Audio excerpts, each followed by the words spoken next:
But first of all, Canton Zug. It's now accepting Bitcoin payments in person, and this is news today. What's it all about? Well, to actually answer that, we need to take a step back in time to 2017. That's actually when the Commercial Registry Office of Zug started opening their doors to accepting crypto payments in either Bitcoin or Ether.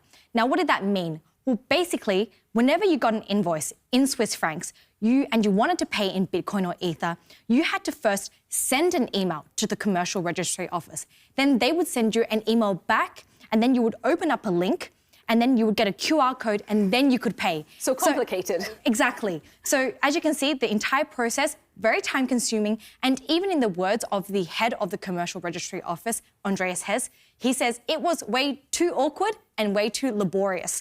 Now, what they're saying now with the announcement today is, look, we're going to simplify this. From today, you can simply walk into the office, go to the counter and pay directly in person using your Bitcoin wallet. And those involved in this whole implementation told me that that did not take long.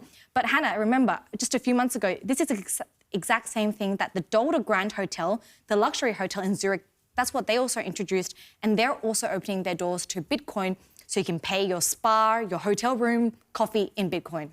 Okay, well, I mean, is this going to really change things? I mean, if I still have to get up, walk out my house, walk down the street and go in to pay the bill, is this not just still as complicated? I mean, is this really going to change things? Is this just a marketing opportunity for them? One has to really think, I mean, there's a certain pressure and obligation, of course, to live up to this reputation. We're talking about Crypto Valley and Zug. And even in the press release today, they said, in their words, the Canton of Zug remains loyal to its reputation as a pioneer in the new blockchain technologies. So they obviously want to stay at the forefront in Switzerland. But taking a look at how many people are actually going to use this, I got a figure today, and they said from November 27 up until now, only 32 people have paid their invoices using crypto at the Commercial Registry Office. Okay. Let that number sink in. 32. Zug has population of residents of more than 125,000. They've also got more than 400 blockchain crypto companies, but you might have to second guess and think, well, probably using it in everyday life is going to take a little while for people to adjust to. I wonder how much difference it will make when people can actually walk in through the door to do it, I suppose.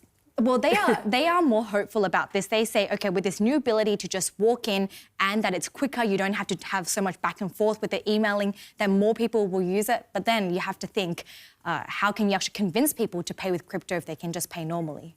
All right, thank you very much. Let me just actually pick up on Bitcoin price, because I said that I would ask you about it. What's driving that high of 13,000 today?